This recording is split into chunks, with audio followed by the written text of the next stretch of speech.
e os nossos apoiadores, as empresas apoiadoras, que são Inato, Rádio Boa Nova, Gráfica 3 de Maio, Indústrias Tabrulai, Livraria Blue Livro, Brunete Discos, Candeia, distribuidora de livros espíritas, Lope Equipamentos de Segurança, City Home, Alvorada, Estúdio L, Visão Espírita TV, Crista Decoração, Print 7 e um nosso agradecimento especial ao nosso músico Max Dantas Fernandes pela belíssima apresentação que fez durante o nosso Café com Autógrafos. Queiram tomar os seus lugares, por favor.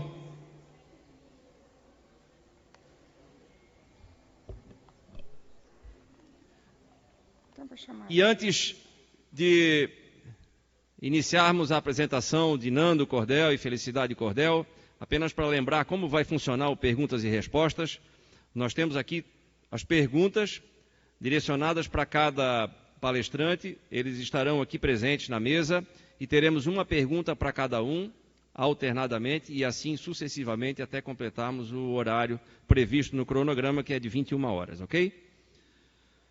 Então, prosseguindo com vocês, Nando Cordel e Felicidade Cordel.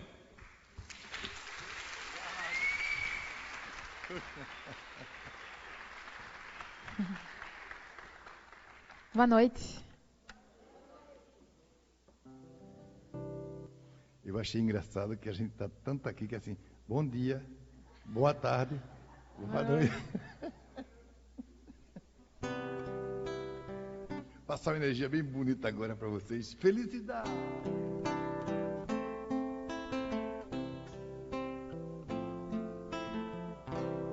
Eu preciso te falar, te encontrar de qualquer jeito, pra sentar e conversar, depois andar de encontro ao vento. Eu preciso respirar o mesmo ar que te rodeia, e na pele quero ter o mesmo sol que te bronzeia.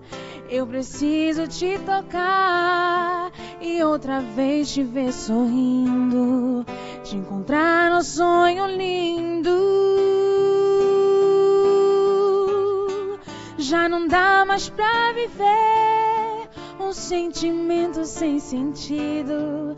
Eu preciso descobrir a emoção de estar contigo, ver o sol amanhecer e ver a vida acontecer.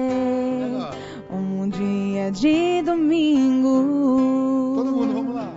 Faz de conta que ainda é cedo. Tudo vai ficar por conta da emoção. Faz de conta que ainda é cedo e deixar falar a voz do coração. Faz de conta que ainda é cedo. Tudo vai ficar por conta da emoção. Faz de conta que ainda é cedo, amor, e deixar falar a voz do coração.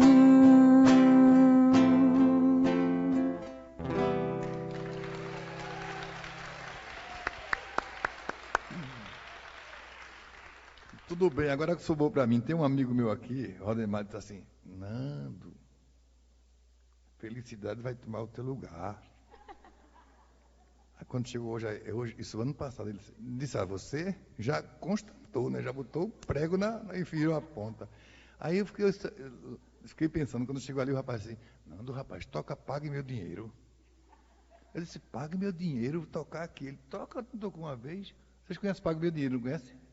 Né? Que foi aquele rapaz lá de Recife que devia uma grana para mim, eu tive que me virar na música para fazer o cara pagar. Vocês querem que eu toque ela? Vocês fazem o refrão? Então vamos lá. Pague meu dinheiro, pague meu dinheiro. Quem deve pagar meu amigo não atrasa. Pague meu dinheiro, diga aí, vai. Paga meu dinheiro. Bonito. Pague meu dinheiro. Quem deve pagar meu amigo não atrasa. Pague meu dinheiro. Você falou que era um sujeito de direito, todo cheio de respeito, um tremendo cidadão. Se combinou, ficou tudo acertado, o negócio fechado, na maior satisfação. Passou um dia, outro dia, 20 dias, eu fiquei de agonia, você não apareceu. Ó, meu amigo, eu sou um chefe de família, tenho um filho e 5 filhas. Vim trazer o que é meu, pago meu dinheiro, pago meu dinheiro. Quem deve pagar meu amigo não atrasa, pago meu dinheiro. Mais uma, pago meu dinheiro, pago meu dinheiro. Quem deve pagar meu amigo não atrasa, pago meu dinheiro. A gente esquece que isso aqui é uma passagem que a gente perde a carne, mas não perde a alma não. Quem deve pagar, isso é fato consumado. O senhor está atrasado, faça a sua obrigação. Agora pense o senhor noutra vida, num lugar quase tranquilo, começando a se fazer. E de repente chega alguém na sua frente e o senhor fica espantado com o que ele vai dizer. Pago meu dinheiro, pago meu dinheiro. Quem deve pagar meu amigo não atrasa, pago meu dinheiro, pago meu dinheiro, pago meu dinheiro. Quem deve pagar meu amigo não atrasa, pago meu dinheiro. Você gostaria se fosse com você, se você quiser saber, se coloque em meu lugar. Faça para os outros o que queria para você, essa regra é um dever, faz a gente se tocar. Dê um aviso, um alô, um telegrama, não me esqueça a minha grana, manda um cheque, pode ser. Senão eu boto essa música te lembrando todo dia, toda hora, pra você não esquecer. Pago meu dinheiro, pago meu dinheiro. Quem deve pagar meu amigo não atrasa, pago meu dinheiro. Tá bom aí em cima, pago meu dinheiro, pago meu dinheiro. Quem deve pagar meu amigo não atrasa, pago meu dinheiro.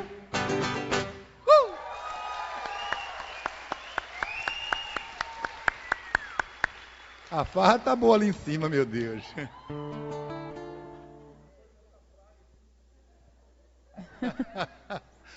Tem que pagar, né? Geraldo Azevedo viu o tempo todo, Nando, me dá essa música, meu amigo Geraldo. Nando, eu preciso dessa música para mandar para alguém. Não, mas eu falei que estou fazendo a outra, no momento de crise, porque todo mundo, Nando, tem gente que botou isso no celular. Aí o pessoal que está devendo disse, Nando, ajuda a gente. Eu estou fazendo assim, ó. Tô devendo pra você e vou pagar. Tô esperando só a coisa melhorar. Não. O cara vai pagar.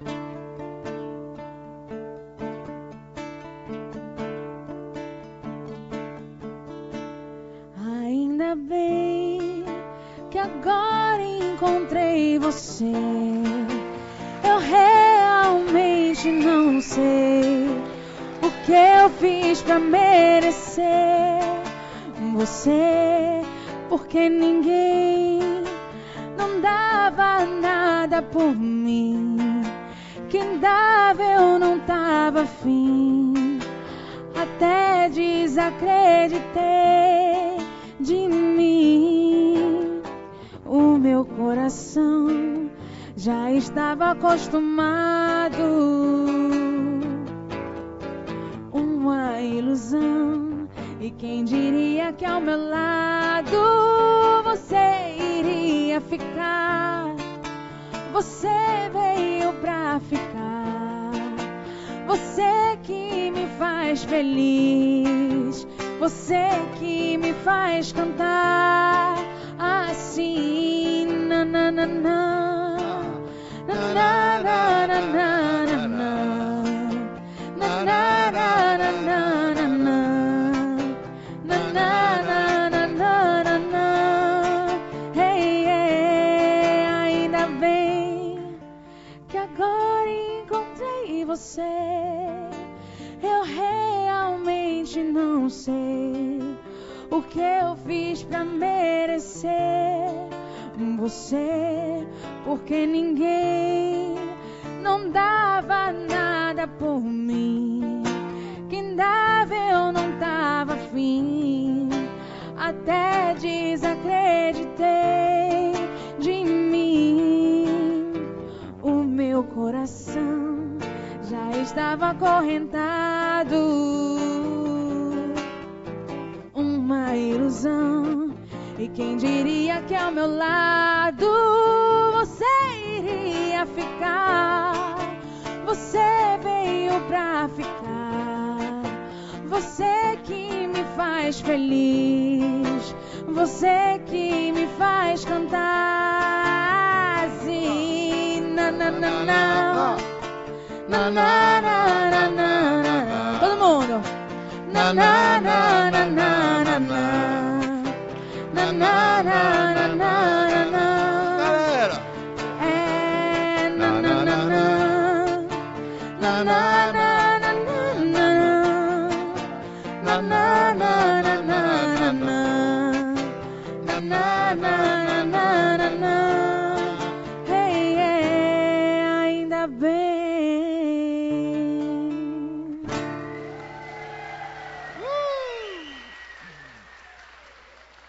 Tá animado o povo, meu Deus do céu. Hein, Clóvis? Parou. Aí amanhã, bom dia, boa tarde, boa noite. E o livrozinho, o livro está cheio de poesia. Ela está dizendo aqui, fale do livro, pai. Fale do livro, pai. Só tem um, é? Graças a Deus, acabou então. Não, eu tenho mais 5 só no hotel. Eu trago amanhã. E essa aqui, ó. Boa, vende por 50, Valdemar, que é isso? Vamos reguear, vamos carregar. Quem sabe dessa aqui? Tchutchuruchu, tchutchuruchu. Vai! Tchutchuchu, tchutchuchu. Não estou disposto a esquecer seu rosto de vez. E acho que é tão normal. Dizem que sou louco por não ter um gosto assim. Gostar de quem não gosta de mim. Quero ver agora todo mundo pra... Jogue suas mãos para o céu e agradeça se acaso tiver alguém que você gostaria que estivesse sempre com você. Na rua, na chuva, na fazenda ou numa casinha de sapê. Tá bonito! Jogue suas mãos para o céu e agradeça se acaso tiver alguém que você gostaria que estivesse sempre com você. Na rua, na chuva, na fazenda ou numa casinha de sais. Tchutchuruchu, tchutchuruchu, tchutchuruchu, tchutchuruchu.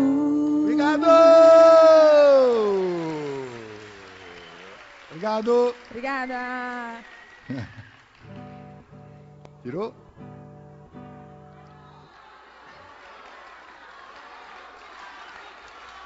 Meu Deus. Volta, Felipe. Volta, Felipe. Galego, desliga logo isso aí quando eu vou sair na carreira, Galego. Pelo amor de Jesus. O que é que a gente toca agora? Sei não. Sei não. Eu tenho uma canção. Um frevo? O frevo?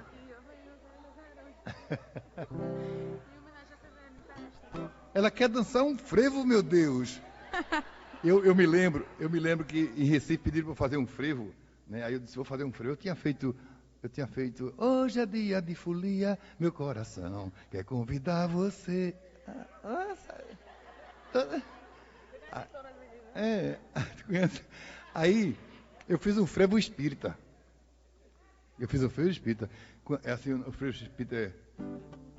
Quando eu nascer de novo, ai, ai, ai, eu quero estar contigo, ai, ai, ai, você é minha estrela, ai, ai, ai, meu doce paraíso. No vai e vem da vida, encarnação, no vai e vem da vida, eu quero te encontrar pra te fazer feliz. Tá violina tocando. Quando eu nascer de novo, ai, ai, o povo tudo cantando. Passou um casal, pegou no meu pé, sonando. Isso é um frevo espírita. Eu disse, vai dançar, rapaz, deixa o negócio. Como é a música? Hoje é dia de folia, meu coração quer convidar você pra cair na brincadeira, balança, fazer zoeira com maior prazer. Hoje é dia de folia, meu coração quer convidar você pra cair na brincadeira, balança, fazer zoeira com maior prazer. Você, quem fez meu coração se apaixonar, sonhar, sonhei, pra esse dia ver chegar. Me leva pro futuro, me leva coração, eu quero ver você fugir da solidão. Me leva pro futuro, me leva coração, eu quero ver você fugir da solidão. Gostou, né? Hoje é dia de folia, meu coração quer convidar você pra cair na brincadeira, balançar, fazer zoeira com maior. Olha aí! Hoje é dia de folia, meu coração quer convidar você pra cair na brincadeira, balançar, fazer zoeira com maior prazer. Vai!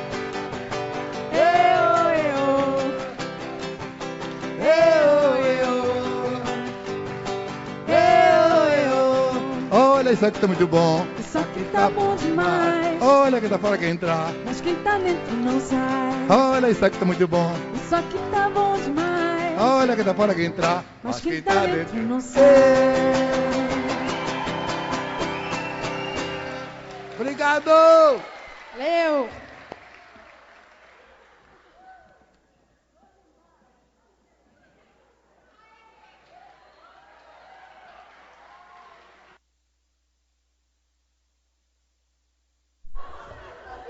Que alegria, isso é muito bom, né? Energia positiva, energia boa. Quem diz que espírita não é feliz? Não é só coisa para resgatar e para pagar, não.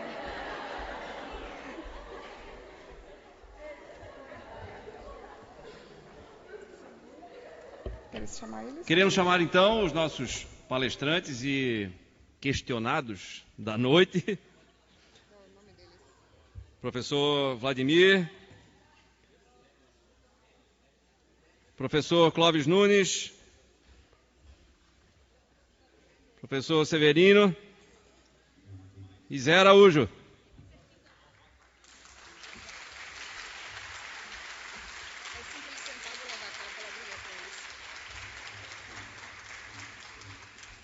Deixa eu falar aqui.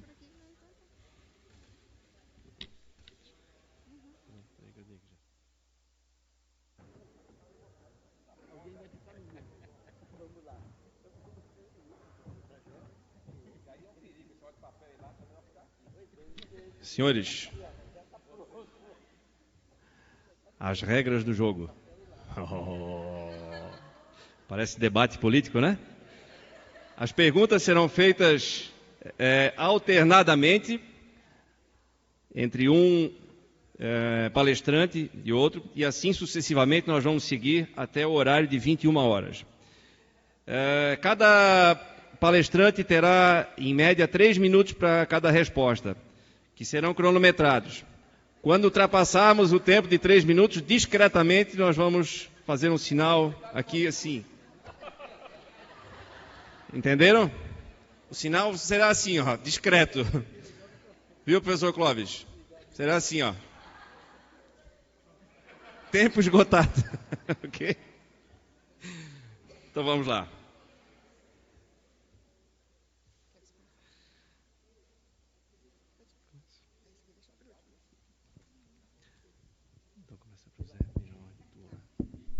Então vamos começar aproveitando a ordem que vocês estão ali. Vamos começar pelo Zé Araújo. Na verdade, eu vou englobar duas aqui nesse momento. Se não for possível responder como uma só, a gente refaz a outra daí.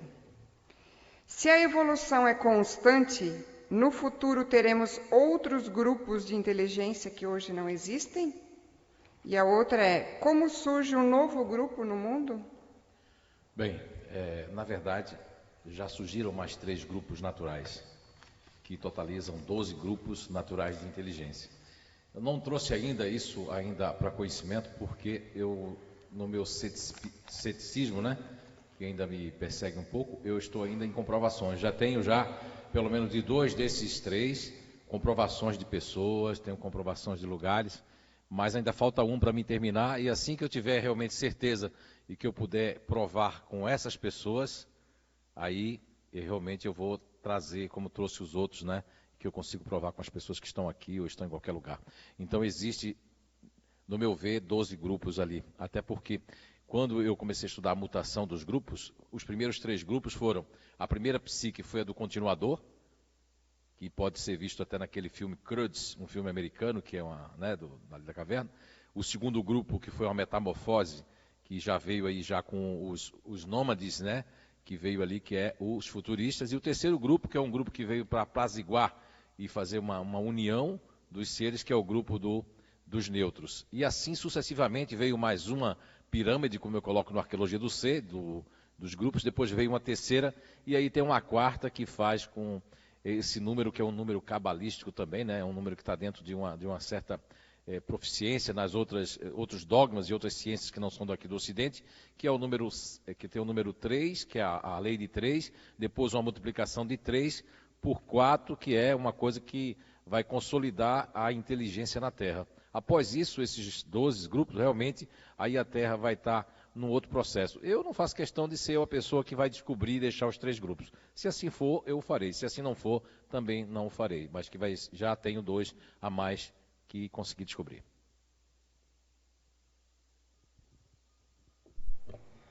Seguindo ali a ordem, então, professor Vladimir. Professor, recentemente a Coreia do Norte realizou um teste nuclear muito poderoso, confirmado por seus vizinhos. Na sua opinião como físico, como é possível um país com um regime de isolamento obter tecnologia material e humana para aperfeiçoar uma arma nuclear? É possível que outros países estejam ajudando a Coreia do Norte? Sem dúvida. Não podemos esquecer que a Coreia do Norte tem relações diplomáticas e ligações políticas com a antiga União Soviética e com a própria China. Toda a tecnologia nuclear em si é simples. É simples. O grande problema é um problema de natureza econômica para construir o sistema para produzir o urânio ou o plutônio necessários a essas explosões nucleares. E se você tiver dinheiro, e um regime totalitário sempre tem dinheiro, porque um regime totalitário dirige a sua economia para determinados fins, sem surpresa nenhuma.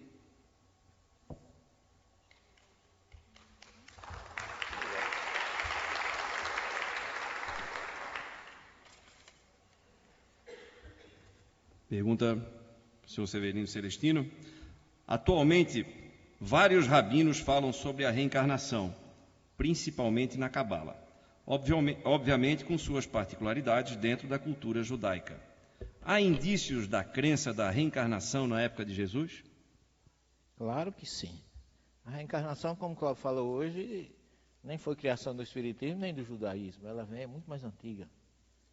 E o judeu, na sua corrente cabalística, espiritual, e mesmo os ortodoxos, eles o são baseado na Torá.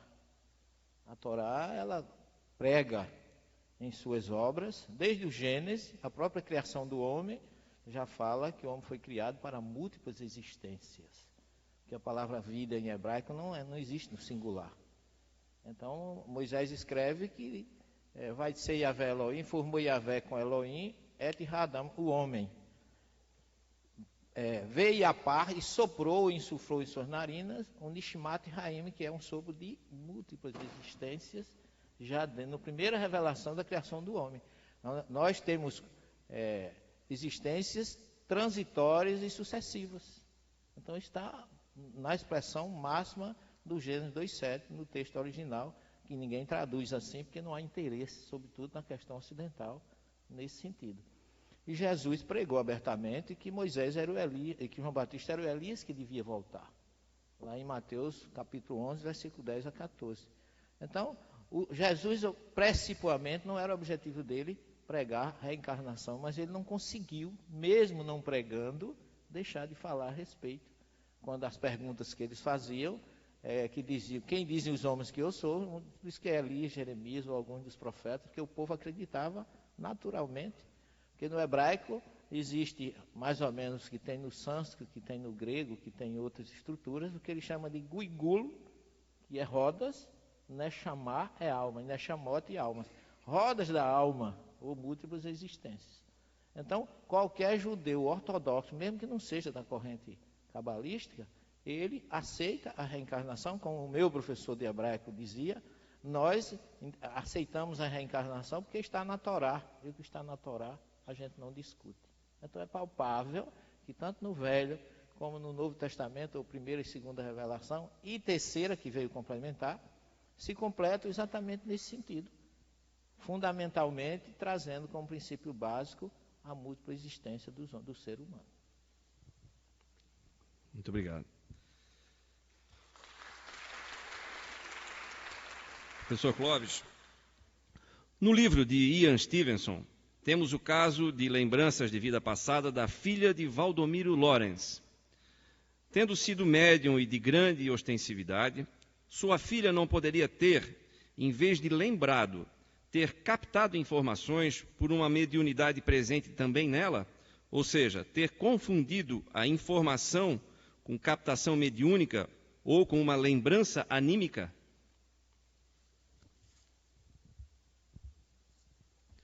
O fato dela ser filha de médium não quer dizer que ela tenha que ser médium.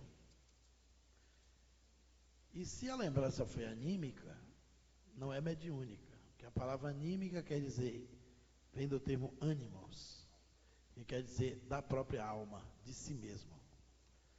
Então, o anímico não é mediúnico. Ele é paranormal, o anímico. Embora toda mediunidade seja uma paranormalidade, nem toda paranormalidade é uma mediunidade. Mas no caso em apreço, no livro de Stevenson, nesse não, mas nos 20 casos sugestivos de reencarnação, que foi o primeiro livro dele que foi publicado das suas pesquisas, que à época teve a participação, inclusive, da ajuda do Dr. Hernando Guimarães Andrade, e ele realmente confunde um caso de mediunidade como se fosse reencarnação. Claramente o personagem ali é um médium em transe. E ele não conseguiu distinguir lá atrás. Nesse livro, onde tem o caso da lembrança da filha de Valdomiro Lorenz, é um caso tipicamente ligado à memória extracerebral, porque o próprio Valdomiro Lorenz, que embora fosse médium, era um grande paranormal. O Valdomiro Lorenz falava 14 idiomas, e sem nunca ter estudado nenhum deles. Quando Getúlio Vargas foi fazer a mudança do ensino no Brasil, ele estava sentado de chapéu numa das últimas fileiras da cadeira, e disseram que ele era um poliglota. E ele era famoso por ser um professor que se dedicava à educação. Getúlio Vargas manda chamá-lo, porque estava classificando professores para poder acabar o analfabetismo no Brasil, uma campanha intensa, e faz uma roda. E de repente surgiu a ideia de que ele era poliglota. E alguém que falava ali 4 idiomas, um rapaz que era da embaixada do Japão, disse, eu quero saber se ele fala japonês. E aí o coordenador do curso chamou o Valdomiro Lorenz e foi perguntar para ele, o senhor fala quantos idiomas? Ele disse, 14 línguas vivas. Se eu falar mais de 14, ele fala mais 5 línguas mortas. No total, 19 idiomas. Aí o rapaz em japonês foi conversar com ele. Com 5 minutos de conversa, ele disse, você deve ser da região de Osaka. O japonês perguntou, como é que o senhor sabe? Ele disse, pelo seu sotaque. Ficou todo mundo espantado. Como o Valdomiro Lorenz sabia falar essas línguas? Isso não era uma conquista mediúnica, era dele. Ele próprio era uma memória extracerebral em si mesma. Em si mesmo. Então, há casos que o pesquisador confunde. A pessoa que fez a pergunta, talvez tenha lido o livro de Valdomiro de Ian Stevenson. onde ele faz uma confusão de mediunidade com memória cerebral. Já o Ramandras Banerjee, que teve a visão mais profunda, porque ele conhecia os fenômenos mediúnicos também na Índia, devido ao caso da Índia ser um país onde a paranormalidade é muito fluente, ele nunca fez essa confusão. Mas antes que você faça isso, eu encerrei.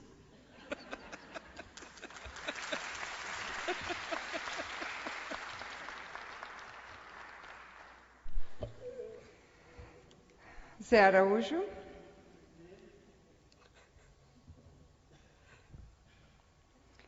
É possível fazer parte de 2 ou mais grupos de inteligência? Olha, essa pergunta com certeza deve ser de uma pessoa que nunca fez o inato e nem participou de nenhum trabalho que nós nominamos como curso, né, ainda. E é possível não fazer parte de 2 grupos, não existe isso. Eu consegui comprovar isso, isso foi uma dúvida que eu tive exatamente há uns 16 anos atrás. O que acontece é que cada pessoa que está aqui presente, detém em si 2 egos de apoio, que eu chamei de egos de apoio, que são 2 princípios elementares que estão ali dentro e que dão essa força e dão também um apoio em relação a não só as aptidões, mas dão um apoio até energético. Eu posso dar um exemplo para vocês, que tem pessoas lá no CIU que tem o curso de paz, tem todos os estudos energéticos, mas a gente trabalha muito com os grupos naturais. Por exemplo, o neutro ele tem uma energia calmante, mas quando a gente tem um neutro racional, que é o caso da Gisela lá, ela pode trabalhar o processo de feridas, porque ela é magnetizadora, mas não pode trabalhar muito no campo emocional como Dona Sandra, que é uma neutra coemocional no condicionamento. Amanhã eu vou estar falando um pouco disso também nos condicionamentos, né? E tem um grupo, sim, que tem uma impressão muito forte de participar de até mais. Eu estava na Suíça em 2006, eu nunca vou esquecer que uma senhora disse, olha, mas parece que eu sou todos esses que o senhor apresentou. Olha, em alemão, em inglês, em espanhol, só quem diz isso em português é os futuristas, porque os futuristas, eles são altamente adaptáveis. Então eu posso ter uma máscara inconsciente para agradar os meus pais ou para agradar a determinados lugares, e o futurista, quando ele entra no mesmo prédio, como esse empresário me relatou, ele disse, olha, eu não tinha dado muita bola para o teu curso, porque, como tu diz, eu estava cheio de paradigmas, tinha feito curso na França, não sei aonde, mas quando eu me lembrei que eu entrei em 4 ou 5 salas num prédio, em cada sala eu fui uma pessoa diferente, eu digo, meu Deus, aquele homem tem razão, eu pertenço ao grupo natural dos futuristas, eu tenho uma adaptabilidade muito grande, lógico, os futuristas são aqueles que não saem do inato, nem podem sair, por quê? Porque eles têm altos e baixos, então eles precisam se conhecer com mais profundidade e saber usar as suas habilidades que são tidas pela ciência como coisas ruins, tipo déficit de atenção é uma característica natural dos futuristas, bipolaridade também não existe porque eles têm um humor volátil o tempo todo, e a questão de estar presente ou não presente, ou só 10% ou 15% presente, seja numa palestra, seja no conhecimento, é porque a mente deles não param, eles vieram com essa funcionabilidade. Quando hoje foi falado aqui sobre função, existem os órgãos, né, dentro do nosso corpo, existe a função do corpo, tanto do perispírito como do corpo físico, para que o princípio inteligente, o espírito, a centelha divina, ela possa realmente experienciar, crescer e evoluir. Então essa questão de pertencer a 2 grupos ao mesmo tempo não existe. O que existe são os egos de apoio e quando não, a pessoa faz parte do grupo natural que a gente intitulou como futuristas.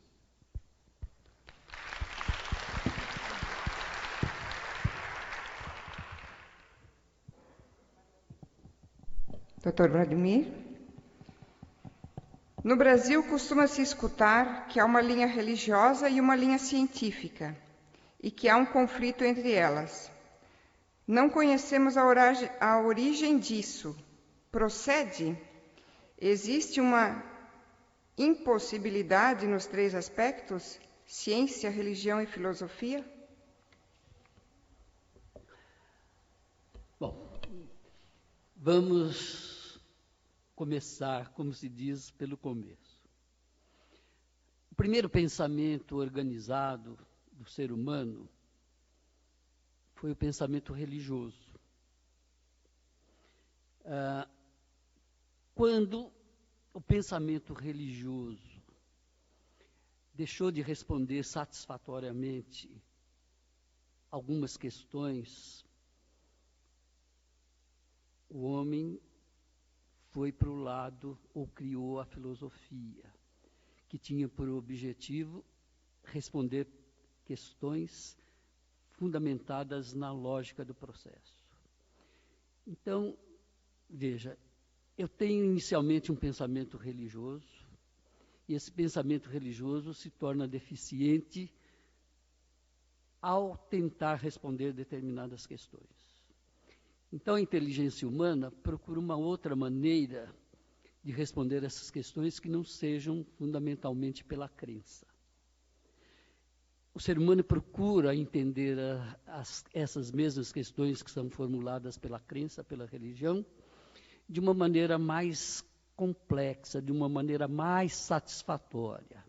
Então surge então a filosofia, e com a filosofia, a lógica, os argumentos que a lógica põe à disposição, para que as conclusões possam ser consideradas válidas. Mas nem sempre o que o pensamento lógico cria, e as respostas que o pensamento lógico proporcionam, não permitem a comprovação. Embora tenha um aspecto lógico, o aspecto lógico não permite que o questionamento seja comprovado.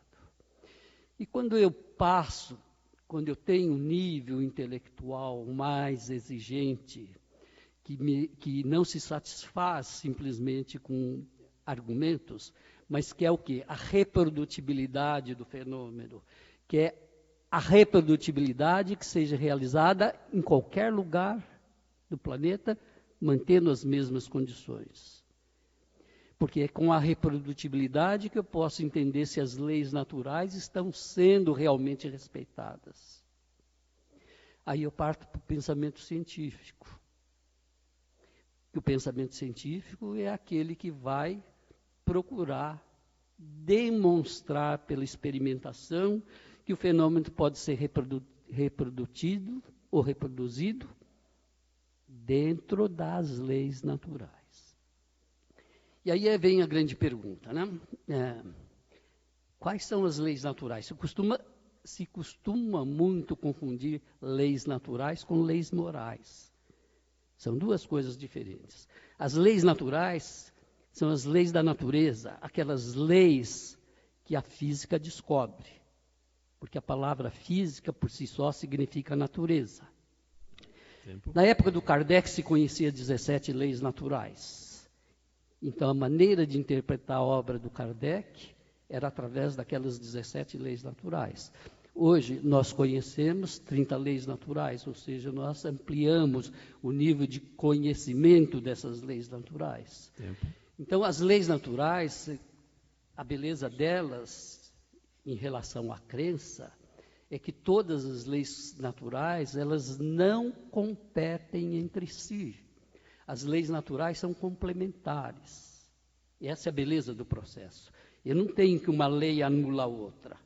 Então, não é porque um conceito era vigente no século XIX, ele deixa de ser vigente no século XXI. Entende? Então, a crença não precisa de leis naturais. O processo racional da inteligência racional precisa das leis naturais, porque ele quer a comprovação de que o fenômeno é comum a todos. Eu não posso ter fenômenos particulares considerados de validade universal. Tempo. Não sei se eu consegui me expressar. Tá?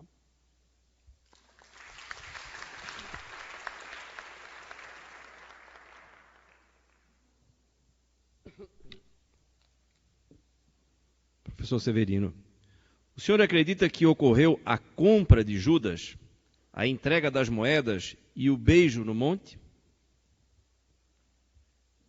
Segundo os evangelhos, sim. No entanto, nós temos as explicações nesse sentido, parecem cientificamente que não está bem comprovado.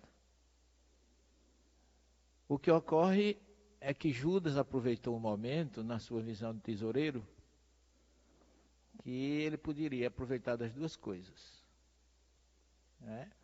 Os teólogos e alguns estudiosos falam que já havia entre eles Jesus já tinha indicado para ele fazer esse papel. O que Jesus ignorou nesse papel todo foi que ele fizesse isso com um beijo. Quando ele encontra Jesus, depois da sua oração no Monte das Oliveiras, que ele tinha combinado com os soldados de Caifás, aquele a quem eu beijar, será quem vocês devem prender. E quando ele beija, Jesus diz assim: Judas, tu me entregas com um beijo? Porque naquela época o beijo tinha uma característica de transferência espiritual e não de entrega. Não era o papel do beijo, a finalidade não era aquela, embora Judas tenha utilizado incorretamente. Segundo o Evangelho, ele recebeu um dinheiro, mas o dinheiro, para mim, na minha visão, foi vamos dizer assim, uma taxa simbólica, porque não era aquilo que ele pensava que na hora que ele entregasse Jesus, iria haver aquela revolução esperada e o romano seria expulso, porque para ele estava havendo uma injustiça que Roma dominasse, naquela época, a Palestina, a quem pertencia ainda os hebreus e depois que passaram a ser chamados de judeu.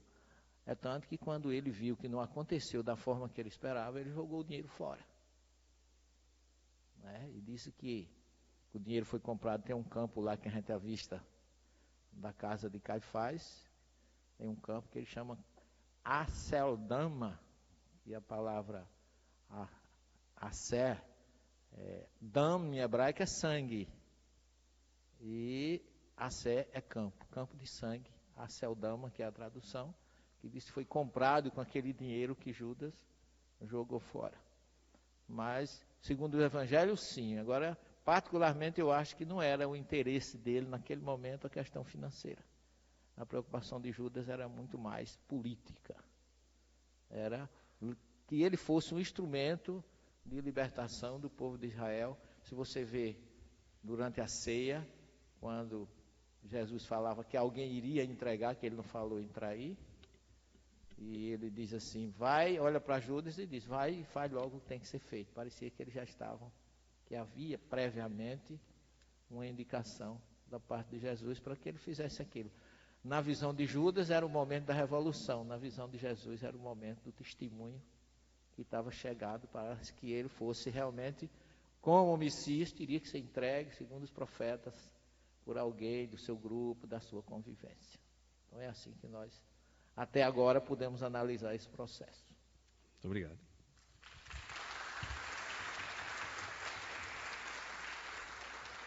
Professor Clóvis Nunes. Pessoas que nascem com marcas no pescoço. Exemplo. Impressão de uma faca ao lado do pescoço, ou de uma facada ao lado do pescoço, e que hoje expele secreção ainda. É decorrente de um possível suicídio ou assassinato na vida anterior? Se não for um problema de pele localizado, que o médico não descobriu ainda, né? Uma alergia concentrada ali. Porque para você admitir o fenômeno paranormal, você tem que eliminar toda a possibilidade dele ser normal. Se você eliminou a possibilidade de ser uma coisa normal e não tem explicação física nem biológica, aí pode-se anuir ser uma birthmark, uma marca de nascença. As marcas também foram estudadas, porque o nosso tempo foi curto, não deu para falar muito, foi uma síntese do resumo, do prólogo do tema. Elas também aparecem na idade em que a pessoa teve a morte efetivada. Às vezes a marca aparece aos 13 anos, aos 18, aos 17. E a memória extracerebral também aparece como doenças. Há casos de pessoa que apareceu com a asma aos 18 anos. e ficou com essa asma até os 25. Quando ela foi fazer a terapia de vidas passadas, descobriu que ela tinha se jogado de uma altura e morreu afogada num pântano. E ela morreu exatamente afogada no período, na data certa que ela pegou a asma, aos 18 anos. A memória traumática da última morte, na vida passada, veio se efetivar como sintoma na vida presente. Então, há muitos casos, não só a marca, mas os recalques, os traumas, muitas dores psicológicas, rejeições, claustrofobia, muitos desses fenômenos foram estudados também pelos grupos de pesquisadores da Rússia, como a reencarnação e os traumas de vidas passadas. O Ian Stevenson, ele foi nas marcas de nascença, seguindo a pista do Ramandras Banerjee, porque foi casos específicos, como se fosse uma especialização da pesquisa dele. Mas há muitas outras marcas que não é só de nascença, que se motiva na vida presente. Muitos fenômenos hoje do comportamento também pode estar relacionado com as vidas pretéritas. Penso até que esses tipos psicológicos que o Zé aborda, as reencarnações é que motiva esses grupos. A necessidade do espírito evoluir em certas áreas, e de vida em vida ele pode mudar de grupos psicológicos. E nem necessariamente tem uma sequência, porque o que é necessidade para um espírito pode não ser para outro. Então, os tipos de inteligência variando com o comportamento, o que é trauma para um pode não ser para o outro. Eu conheço 2 jovens irmãos que ficaram presos no elevador. Um desenvolveu fobia, gritou, chorou, ficou mal, o coração subiu, taquicardia, a pressão dele subiu. Quando chegou o socorro, o irmão dele estava dormindo. O outro estava dormindo, nem viu o sofrimento dele. E ele acabou chutando o irmão e xingando, que você é insensível. Eu aqui me acabando, você dormia, eu estava cansado, com sono. Aproveitei que o elevador quebrou, tu estava gritando, eu não tinha jeito de dar, fui dormir. Veja que o mesmo fato provocou um comportamento totalmente diferente e adverso. São psicologias diferentes. Cada um está no nível evolutivo e reage de acordo com o seu trauma do passado. Então, é muito relativo tudo. E as marcas, não necessariamente, pode ser de nascença, como no caso da pessoa. Mas se já nasceu com isso e não tem solução, mas eu aconselho primeiro procurar um especialista. Nesse caso aí, um dermatologista. Existe também as marcas, a dermatologia paranormal, que são marcas que às vezes acontecem por transe mediúnico ou por memória também extracerebral. Há casos de entidades que se comunicam através de médiuns e deixam sinais na pele da pessoa. Por exemplo, tem entidades que se manifestam em terreiros de Umbanda e que quando o índio chega, quando o índio termina o transe, o médium ou a média fica pintada, como se fosse uma índia, com as marcas da pintura do índio. E leva um tempo para isso desaparecer, 1 hora, 30 minutos, 40 minutos. A pessoa fica com aquela impressão na pele, mas é por uma ação completamente paranormal. Então, os fenômenos são muito variáveis, mas aconselho a pessoa a procurar um médico, já que esse negócio está dando essa minação constante, né? Pode ser que tenha cura com os recursos da medicina convencional ou da medicina alternativa. Obrigado.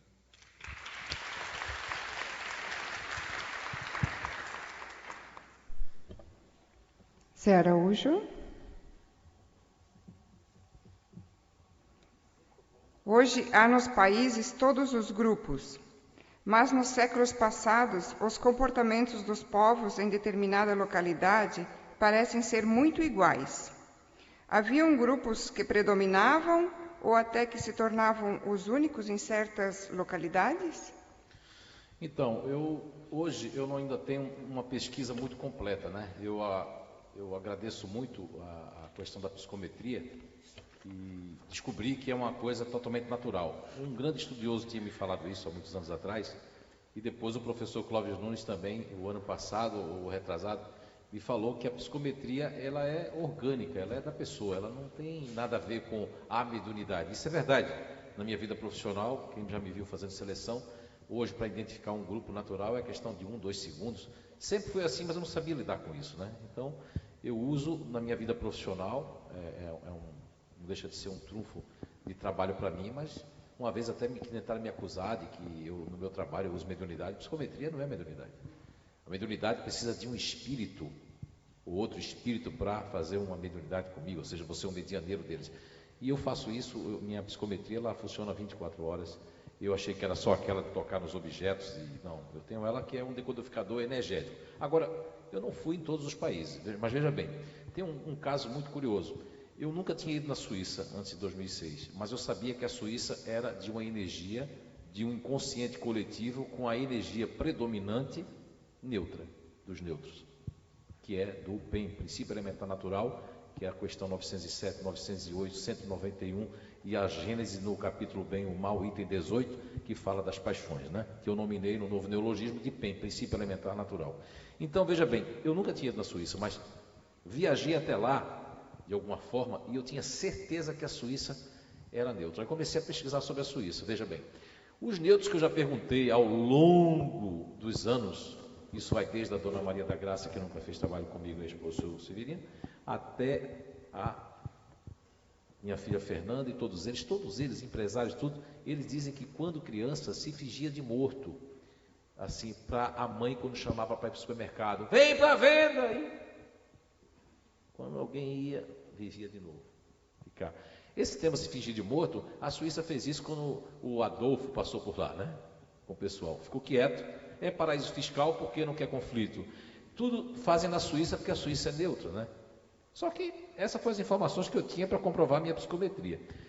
Ao chegar na Suíça em 2006, que eu já fui várias vezes, fui esse ano também de lá de novo, aí a gente tem certeza, porque a Suíça é um país pequeno, né? Eu já andei de ponta a ponta e conheço muito mais Zurique, né? E o cantão de Turgal, onde eu fiz alguns trabalhos, e Wittenthur também, onde Divaldo teve, eu também estive naquele centro lá, e cada vez mais que eu vou, eu consigo provar que a Suíça, ela nas suas fronteiras, 60% do idioma é alemão, mas na sua fronteira com a França, eles se fundiram, falam francês e meio que se fundem a questão francesa, para não ter conflito. Na do Romansh, que é outra língua que eles falam, numa fronteira ali de um povo antigo, e na outra com a Itália, que falam italiano.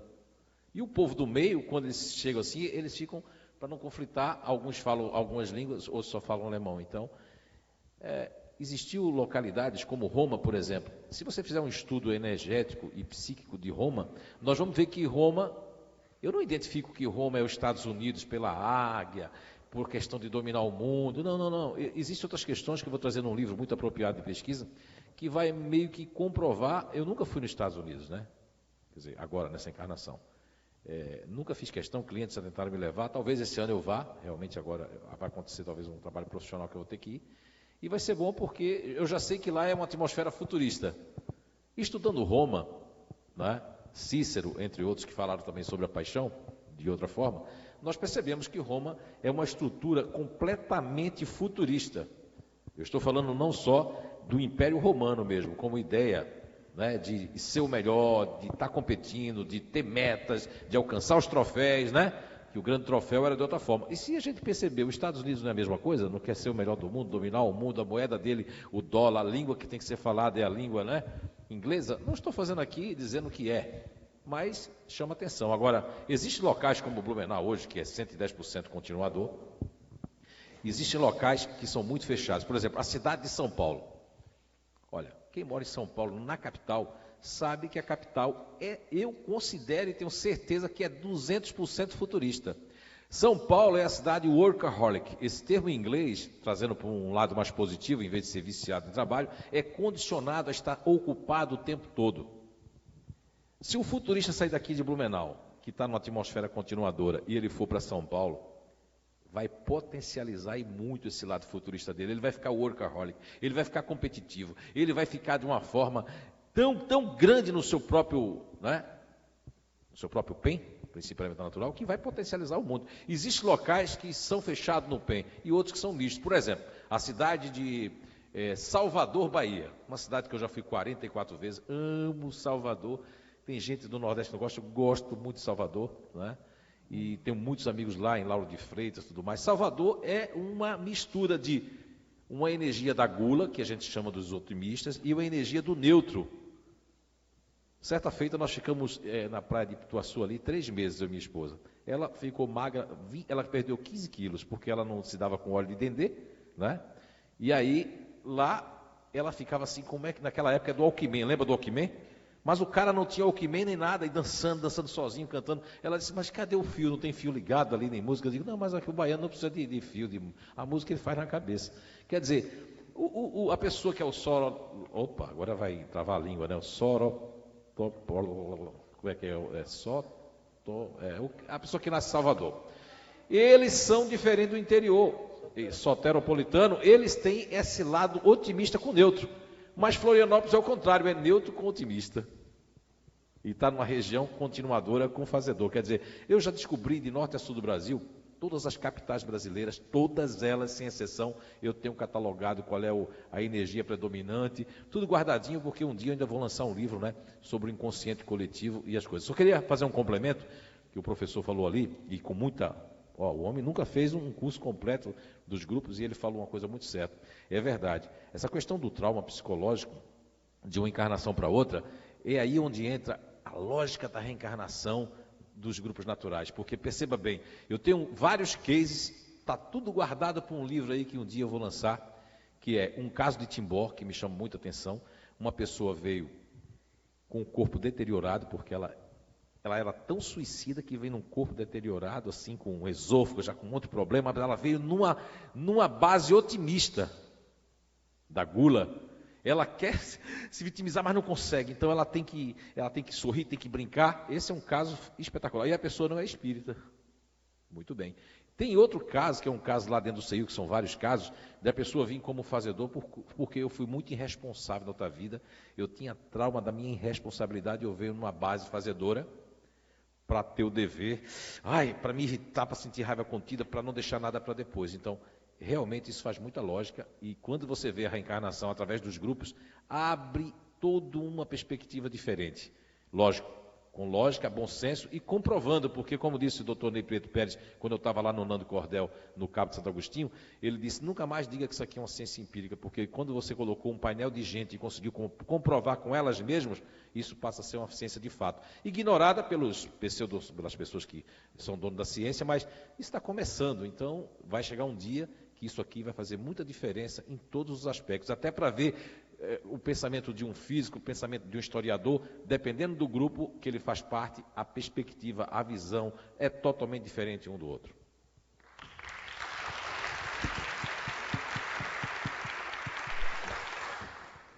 Professor Vladimir, primeiro, duas questões aqui. Onde é possível achar essa primeira edição do Livro dos Espíritos já traduzido que você citou? E segundo, parabéns por essa abordagem tão objetiva sobre a filosofia espírita e Kardec. Não tinha ouvido nada assim antes. Bem, eu fiz a tradução da primeira edição do Livro dos Espíritos em 2002.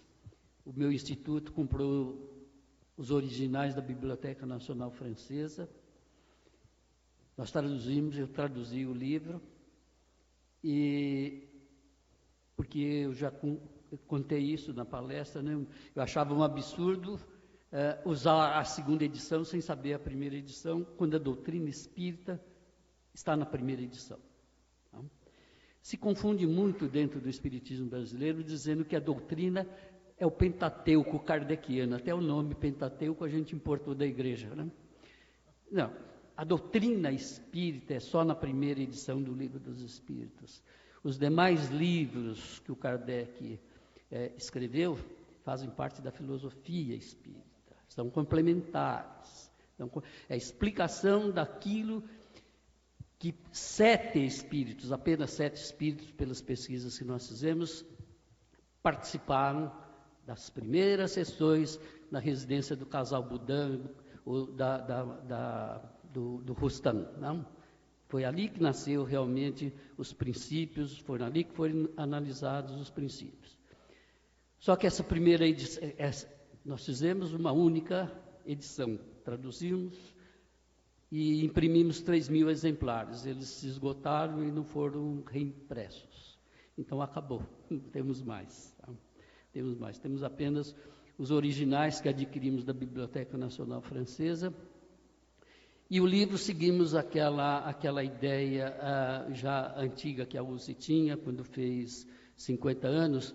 A USE pediu para o Canuto de Abreu fazer uma tradução da primeira edição do Livro dos Espíritos. O Canuto de Abreu fez uma tradução bilíngue, no francês e o português. Nós seguimos o mesmo estilo, porque eu acho que tradução é uma coisa extremamente importante e vejo muitos defeitos em tradução do Livro dos Espíritos atuais que nós temos.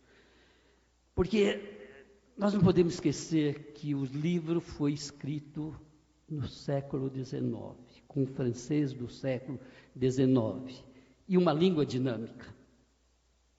Uma língua não se mantém sempre da mesma maneira ao longo do tempo.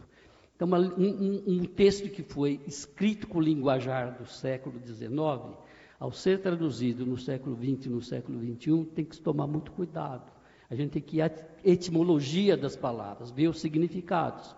E a França, embora seja um país muito pequeno, eu estava dizendo do nome do Kardec, a pronúncia de Rivel e Rivaio, são duas pronúncias de lugares diferentes. Em Lyon é Rivel, em Paris é Rivaio. Embora a França seja um país pequeno, a diferença do linguajar é muito grande. Só morando na França, e eu morei muito tempo na França, para a gente sentir bem essa diferença de significado das palavras. Por exemplo, tem muitas palavras na língua portuguesa que no Rio Grande do Sul tem um significado, mas em Pernambuco tem outro significado. Não é isso? A palavra se escreve do mesmo jeito, só que os significados são diferentes. E na tradução do Livro dos Espíritos, a gente encontra muitas coisas que não são bem como está lá na língua portuguesa. Esse é um dos grandes problemas que o tradutor enfrenta. Né? O tradutor precisa ter vivência do assunto e conhecimento da língua. E essa é a dificuldade.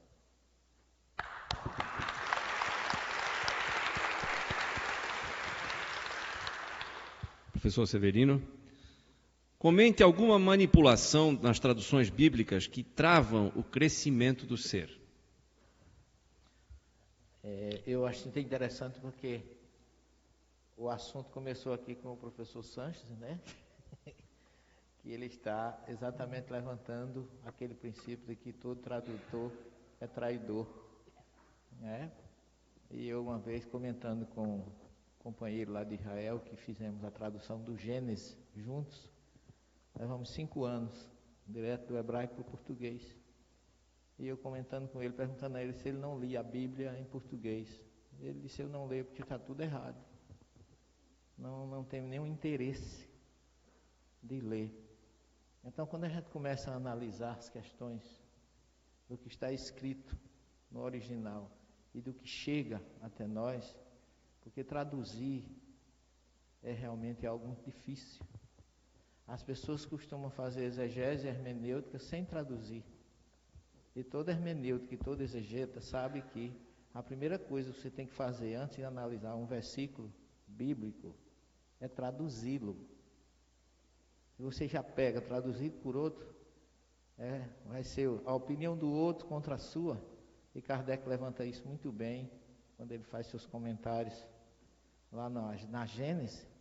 Ele diz que as pessoas buscam no Evangelho não o que está lá, mas o que eles querem encontrar lá.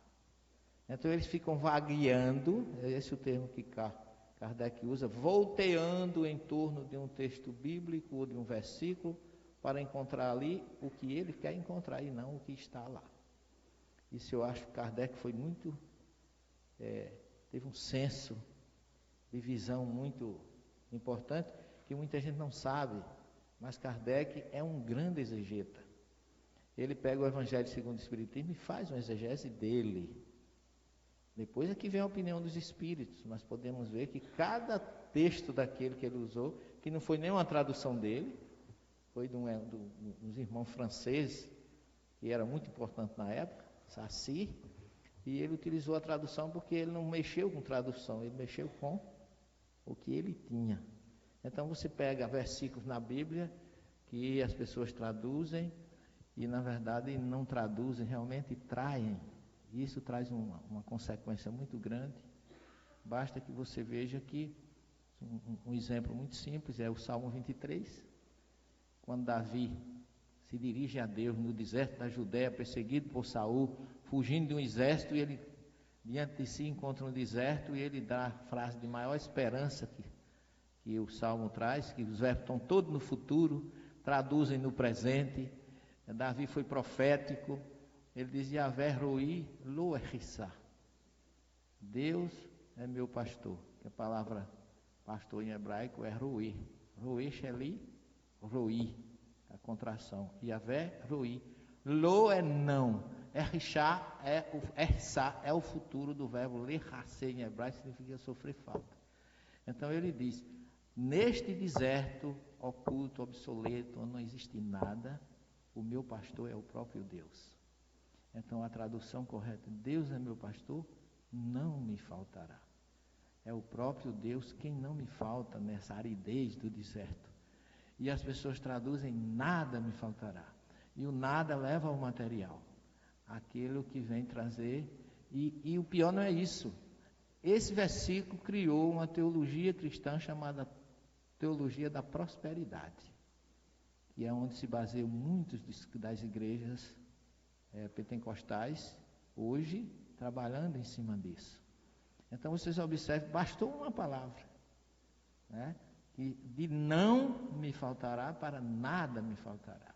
Quer dizer, que Deus é o provedor material e não espiritual. E Davi naquele momento não falava disso. É tanto que você vai ver que no versículo seguinte ele diz assim: para as águas tranquilas me conduzirá. Porque ele estava no deserto, não tinha água. Eu já passei uma noite no deserto. Você passando 3 dias no mar ou 3 dias no deserto, não tem diferença. É a mesma coisa, é um caminhão japonês. Você não, ou só vê areia e pedra, ou só vê água. Então não há nenhuma diferença. Então o deserto é inóspito. Durante o dia ele chega a ter 70, 80 graus de temperatura e à noite chega a ter às vezes menos 10. Então é um local que ele não tinha nada, mas ele diz: aqui, onde não tem nada, para as águas tranquilas ele me conduzirá, fazendo minha alma retornar. Para verdes pastagens me fará caminhar. Quer dizer, ele estava no deserto, ele estava vendo tudo isso. Ainda que eu venha ou atravesse o vale da sombra da morte, nada temerei, porque tu estarás comigo. Quer dizer, era uma previsão.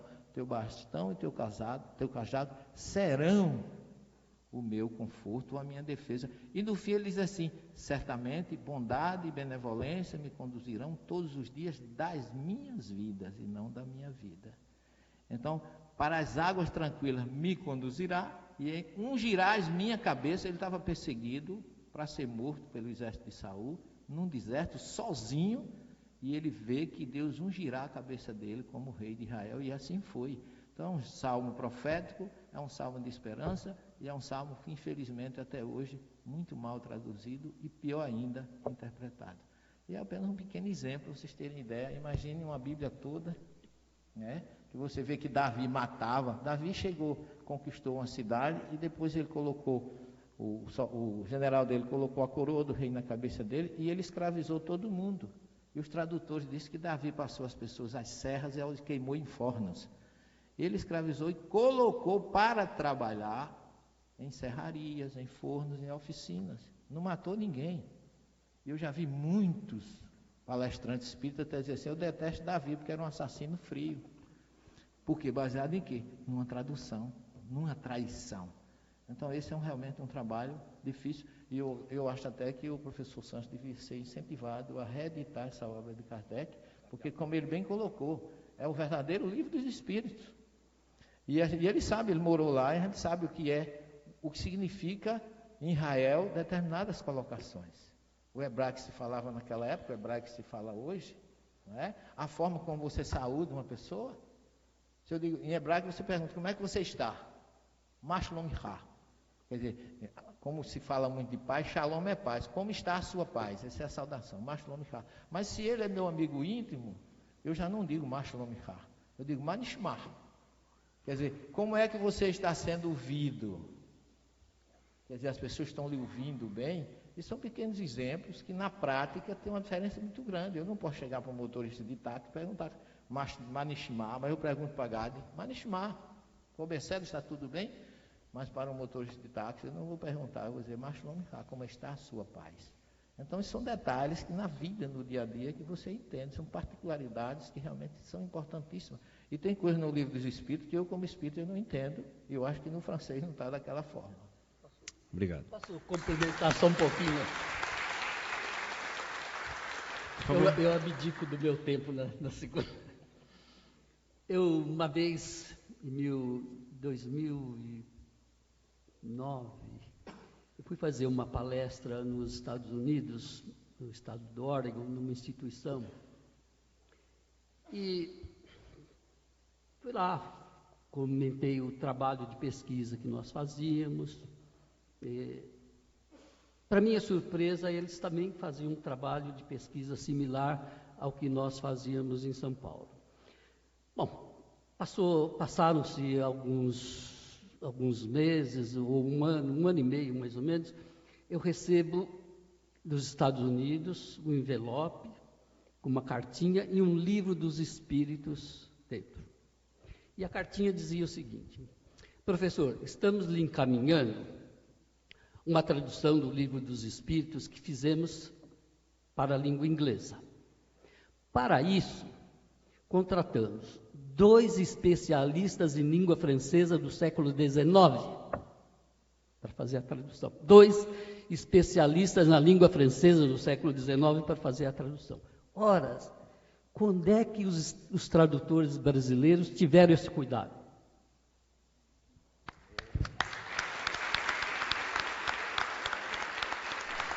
Obrigado. Professor Clóvis Nunes. O senhor falou que Allan Kardec era maçom, ou foi maçom. Pergunto, como pode um espírito tão evoluído fazer parte da maçonaria, onde sabemos que ali estão os espíritos mais rudimentares, materialistas, egoístas, ateus, etc.? A pergunta demonstra um desconhecimento total da maçonaria. Primeiro passo, primeiro desconhecimento absurdo. Ninguém entra na maçonaria se for ateu. Você só é maçom, só é iniciado na maçonaria se você crê em Deus. Se não acreditar em Deus, não entra na maçonaria. Veja que é o preconceito, né? A instituição é estigmatizada. O espiritismo também foi estigmatizado. A maçonaria é instituição de classe, gente. Tem nada a ver com coisa ruim.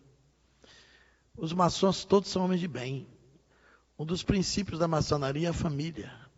Eles todos são filantrópicos. Onde tiver uma maçonaria no mundo, tem filantropia. Tem escola, tem instituição para amparar cegos, deficientes físicos. Eles são beneméritos da sociedade. Grandes revoluções históricas foram feitas pela maçonaria. Grandes seres foram maçons. Mozart foi maçom. Simão Bolívar foi maçom. O grande cubano, maçom, que foi responsável, e um professor fantástico, José Martí. E quando Cuba se libertou, ele disse a grande frase do mundo. Quando perguntaram a ele se ele estava feliz com a libertação da independência de Cuba, ele disse: não, minha pátria é a humanidade. E onde tiver uma nação à pressa, eu não estarei feliz enquanto ela não encontrar sua liberdade. Andrada, o responsável pela Inconfidência Mineira, foi maçom. Leon Denis, o grande filósofo espírita, foi maçom até a sua morte. No Brasil, tem milhares de espíritas maçons, muitos maçons. A maçonaria é a reunião, um encontro que reúne as diferenças. Tem católicos, protestantes, muito poucos, mas tem, espíritas, tem padres maçons ativos, empresários, tem judeus, maçons. O único critério exigido para você entrar: crer em Deus. A maçonaria não é ateia. Então, isso é um mero preconceito. Allan Kardec foi maçom antes de ser espírita. O fato é que antigamente no século XIX, aí vai o período da cultura, os maçons tinham um codinome. Eles tinham um pseudônimo. E não se apresentava com o nome original. Do mesmo jeito que Dom Pedro I foi maçom, e a maçonaria foi responsável pela independência do Brasil, foi tudo arquitetado lá, como a revolução também da Bolívia e outros grandes feitos da humanidade, foram conspirados na maçonaria. Tiradentes foi maçom, Tomás Antônio Gonzaga foi maçom, a Inconfidência Mineira toda foi maçônica. Então tem muitas coisas maravilhosas da maçonaria. E o grau 9º da maçonaria é um grau esotérico, onde se tem muito de espiritualidade. Eu não sou maçom, mas conheço a instituição. E fui numa loja maçônica em Curitiba, convidado para uma palestra. Uma loja belíssima, onde eu vi um dos poemas mais incríveis, em uma mesa de granito preto,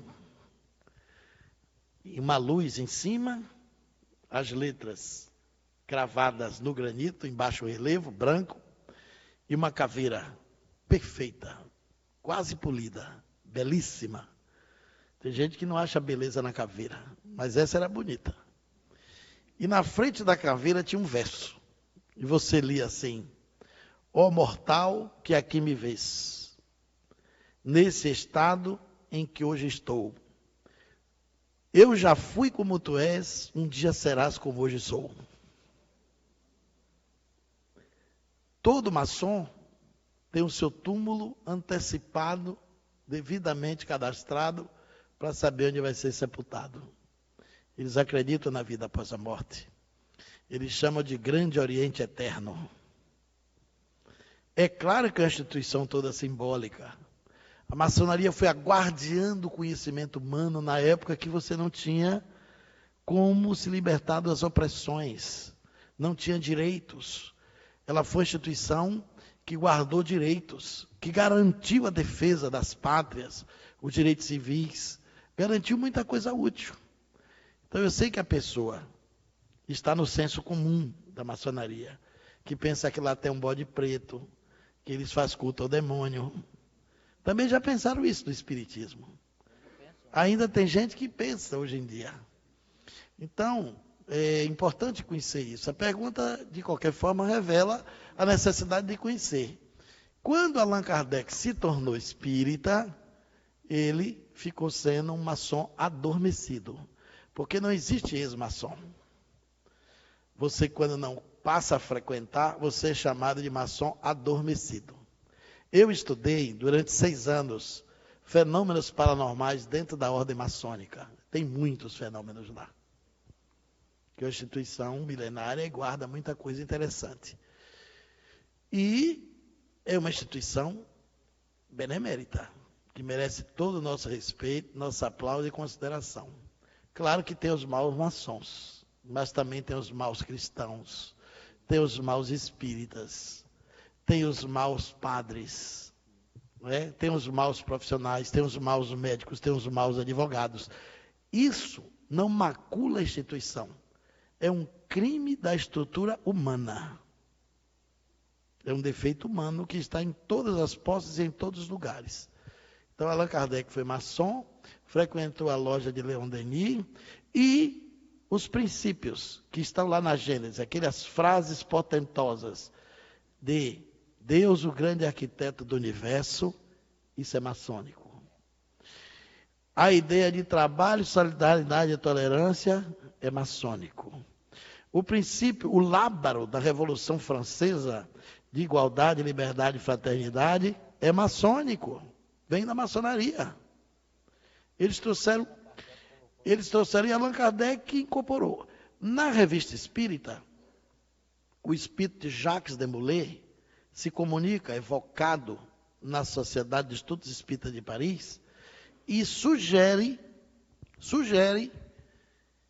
que o espiritismo faça uma aliança com a franco-maçonaria francesa e com a maçonaria europeia para expandir a doutrina na divulgação pelo mundo. E essas comunicações de Jacques de Molay, que é um mito da maçonaria, que foi um personagem templário, porque a maçonaria remonta ao tempo dos essênios, é uma instituição, portanto, milenária, trouxe essa abordagem que está na Revista Espírita. Quando eu fui ao Japão pela primeira vez, eu levei um fato paranormal maçônico que aconteceu na estação de Gez, em Paris. Eu pesquisei esse caso na Rua do Lavradio, na Biblioteca Maçônica, no Rio de Janeiro, que é uma das bibliotecas mais ricas do Brasil. São vários andares repletos de livros que estão esgotados, verdadeiras preciosidades do conhecimento literário em língua portuguesa. Só tem livro bom, portentoso. A história de Valdomiro Lorenz, que eu acabei de contar há pouco, eu li na Biblioteca Maçônica, comentava aqui antes da pergunta. Valdomiro Lorenz era maçom. E era espírita, e médium, e professor de Esperanto. E o maior filantropo que tinha na época. E eu descobri nessa biblioteca uma história poderosa. Como eu ia para o Japão pela primeira vez, eu queria chegar com um fato interessante. Entrei na Rua do Lavradio e subi na biblioteca para pesquisar uma outra coisa. Encontrei um fato espetacular. Quando Franklin Roosevelt quis jogar bomba em Hiroshima e Nagasaki, o presidente americano, que era pastor protestante e cristão, pediu o apoio da maçonaria. Porque a maçonaria até hoje tem muita força no mundo. Só no Brasil, o Grande Oriente, que são duas potências, a Grande Oriente tem mais de 2.300 lojas. Você tem a Grande Loja e tem o Grande Oriente do Brasil, são duas potências. Aí o Franklin Roosevelt pediu apoio da maçonaria para jogar bomba, porque ele não queria ficar sem lastro, sem suporte. A estação de Gez reuniu os veneráveis de toda a maçonaria francesa e da base da Europa.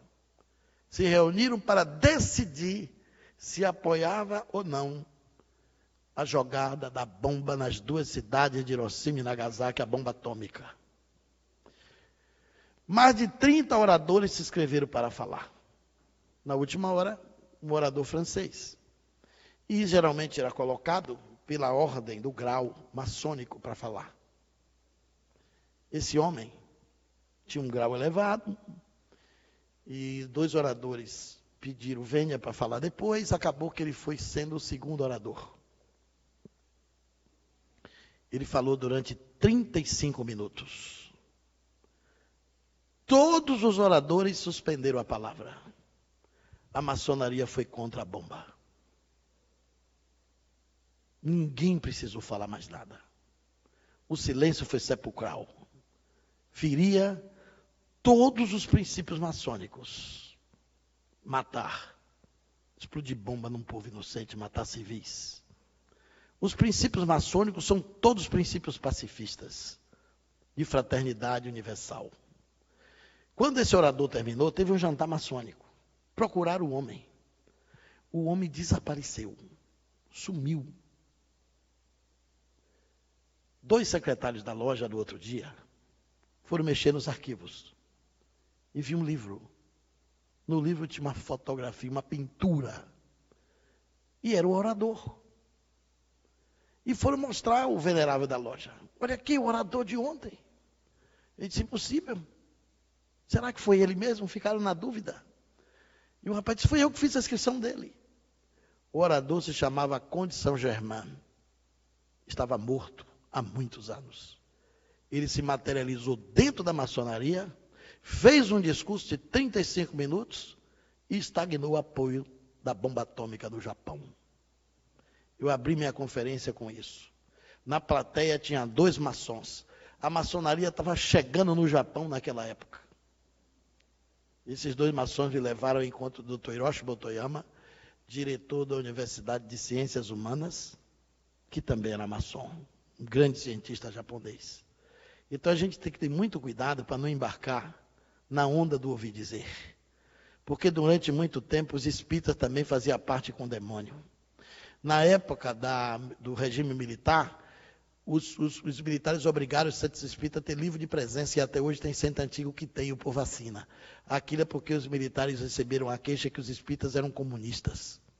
Foi a cruzada dos militares espíritas que impediu que a ditadura fechasse todos os centros espíritas do país. Muito centro espírita foi apedrejado no começo do século, inclusive lá na Bahia, nos anos 40, 50, porque dizia que a gente evocava Satanás. E até hoje tem gente que pensa que o espiritismo e macumba é a mesma coisa. Então, a maçonaria é uma instituição benemérita. E Allan Kardec, depois da doutrina espírita, não frequentou mais a maçonaria, não porque ela fosse uma instituição equivocada, mas por causa dos afazeres, das obrigações, ou porque no espiritismo ele se descumpriu do dever de seguir os símbolos. E a maçonaria tem rituais, tem símbolos, tem paramento. E o espiritismo não tem símbolo, não tem paramento, não tem nenhum tipo de ritual, não tem hierarquia, não tem rituais. Começou a ficar incompatível com a doutrina mais elevada, mais alta, que ele percebia com a filosofia e as suas pesquisas com o conhecimento espírita. Desculpe eu ter avançado na hora, mas eu roubei 30 segundos de Zé, 1 minuto do professor e os 15 segundos dele que ficou para trás.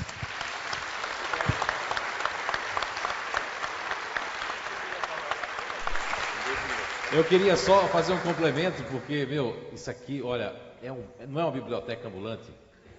Olha, gente, olha, meu Deus do céu, olha, até eu estava cansado, passou meu cansaço, porque eu estou aprendendo, né? A gente está sempre aprendendo. Eu queria fazer só uma alusão, eu não conhecia a maçonaria. Eu via muito falar, ler e tudo mais. E o ano passado, eu acho que foi o ano passado, né? Foi eu, você e Débora. A gente foi receber um convite de uma loja para dar uma palestra por causa de um livro que atiçou muito eles, que se chama o livro Arqueologia do Ser, né? Que eles estudam, inclusive, lá. E nós fomos convidados a uma palestra e tudo mais, tinha que ser convidado, foi o pessoal. E eu tinha uma curiosidade muito grande, né? Olha, acreditem que lá eu dei uma das melhores palestras da minha vida, não foi? Foi até eu que sou crítico de mim mesmo, que eu nunca... Foi um negócio fantástico, a energia. Aquilo ali, aquelas pessoas estudando, eles estudam. Eu não vi nem bode preto, que me disseram. Não é? Eu não vi ninguém dizendo que tinha que matar uma pessoa, pelo menos por mês, né? Não é? Desencarnar ninguém. Não tem nada disso, é tudo que o professor Cláudio falou e eu me senti muito bem lá. Isso é uma grande verdade, mas é um mito que as pessoas criam, não é? Eu tenho um irmão meu que é evangélico, que ele diz que a maçonaria é coisa do demônio, do diabo. Nem sabe que a maçonaria faz tanto bem, né? Às vezes até os próprios evangélicos, né? Foi muito bom. Bem, eu também já fiz diversas, né, repetindo, palestras de maçonaria. Conheci, venho de uma família maçom. Meu pai, maçom, fui dirigente de maçonaria do Grande Oriente, e também nunca vi na minha casa nada que fosse bode preto, né? Aliás, na realidade, o bode preto já é expiatório mesmo, viu? Eu não poderia ser ingrato com a maçonaria. Eu recebi já inúmeros convites na minha vida para ser maçom, mas devido à questão da seriedade que representa, eu convivi 35 anos com um maçom, grau 33, foi diretor de loja. Eles não chamam as esposas dos amigos, eles chamam de cunhadas. Quer dizer, eles são realmente beneméritos, fazem trabalhos maravilhosos, e foi uma das pessoas que eu tive a felicidade de conviver 35 anos, e foi uma das pessoas mais amáveis que eu conheci. Fiz várias conferências na loja dele, e fiquei impressionado que quando eu cheguei lá, a primeira coisa que eu vi foi o Aleph hebraico e o Taf, que é uma expressão que está lá em Isaías: eu sou o princípio e o fim, como está no Apocalipse, o Alfa e o Ômega. E eles cultuam também a Arão, irmão de Moisés, que é o representante da espiritualidade no judaísmo. Então é uma instituição que, até onde eu conheço, muito séria, muito respeitável, e que nós espíritas jamais poderemos pensar ou ter esse pensamento da maçonaria.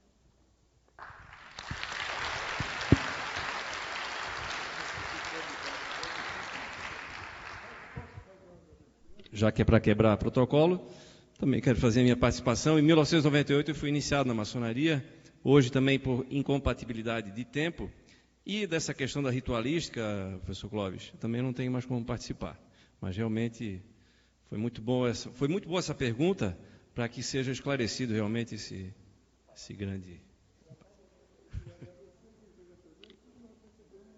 Exatamente. Muito obrigado.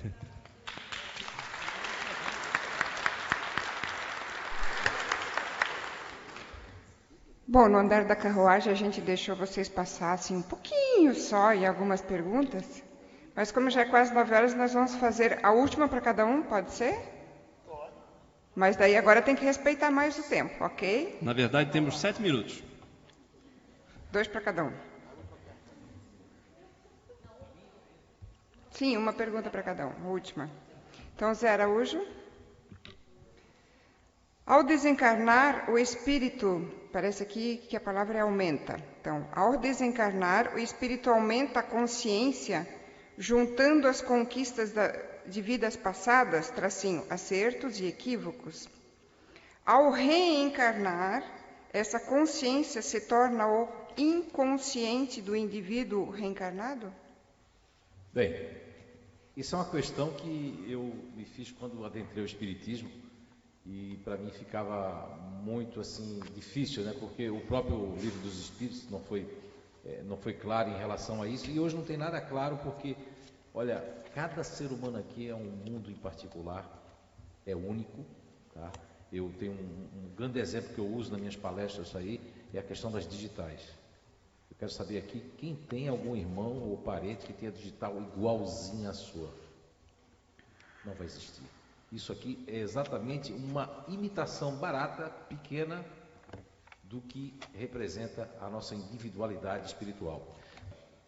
Se usa o termo assembleia, que muitas pessoas aí, eu já vi palestrantes espíritas em vídeos, dizer que e defender uma coisa que é totalmente contrária ao que pregou e o que prega o codificador espírita, que nós, mesmo que estamos aqui reunidos numa assembleia, com o mesmo propósito, objetivo e afinidade, não perdemos a nossa individualidade.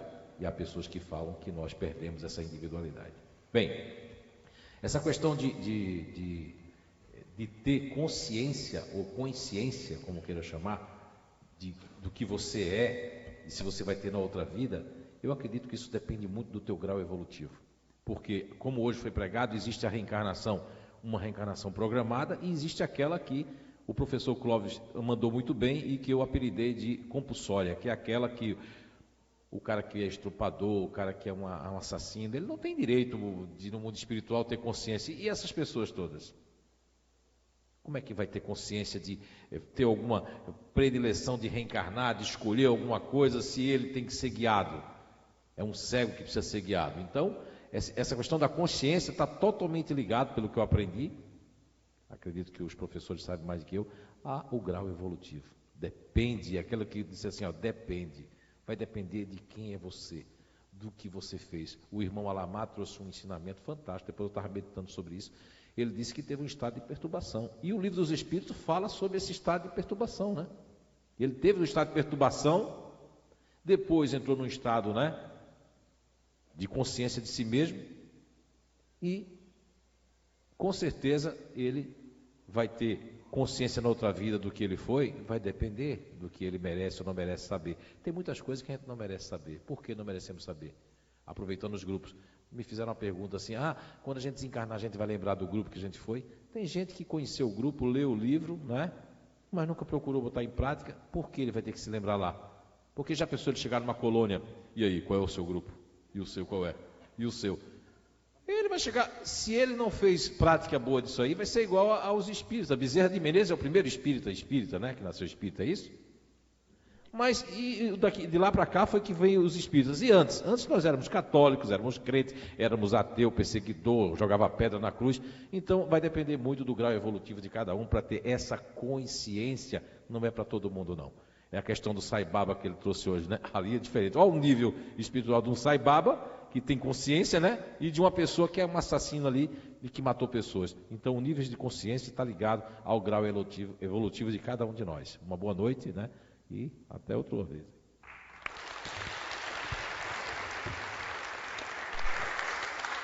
Professor Vladimir, o que Kardec queria que as sociedades espíritas fossem ou se tornassem? E o que o senhor acrescentaria neste modelo para se adequar à realidade do momento e, ao mesmo tempo, cumprir seu objetivo? O que precisa ser melhorado? Por favor, repete de novo. O que Kardec queria que as sociedades espíritas fossem ou se tornassem? E o que o senhor acrescentaria neste modelo para se adequar à realidade do momento e, ao mesmo tempo, cumprir seu objetivo? O que precisa ser melhorado? Bom, Kardec foi claro. Ele queria que a palavra que ele criou, Centro Espírita, se dedicasse à educação espírita. Só isso. Educação espírita. E ele escreveu diretrizes de como deveria ser esse ensino no manuscrito que passou depois a se chamar Projeto 1868. Se nós, veja, um minuto mais, nós somos os futuros desencarnados? Somos. Se nós somos os futuros desencarnados, nós temos que preparar para quê? Para que nós temos que nos preparar? Para que nós temos que ser educados? Para desencarnar. Para desencarnar bem, para saber o que eu vou fazer. Isso é educação espírita. Eu não posso transformar o espiritismo só em um empreendimento de assistência material. Não posso preparar. Eu deixo de ser espírita, porque o espírito tem que cuidar da alma, do espírito.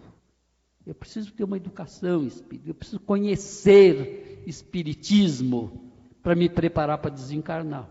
A gente fala muito em planejamento reencarnatório, mas ninguém fala em planejamento desencarnatório. Para começar, não se pode falar em morte em centro espírita, porque morte é tabu. Mas nós vamos morrer. E não nos preparamos para isso, porque só o vizinho morre. Não? Obrigado. Professor Severino, conforme o senhor fala na palestra, a ressurreição de Jesus seria, na verdade, uma materialização do seu perispírito. Isso também seria o caso da ressurreição de Lázaro e das outras ressurreições realizadas por outros profetas contemporâneos de Jesus? A ressurreição de Lázaro é uma coisa, a ressurreição de Jesus é outra. Lázaro não chegou a desencarnar, ele estava ligado ainda ao cordão fluídico, perispiritual, o cordão de prata citado lá no Eclesiastes.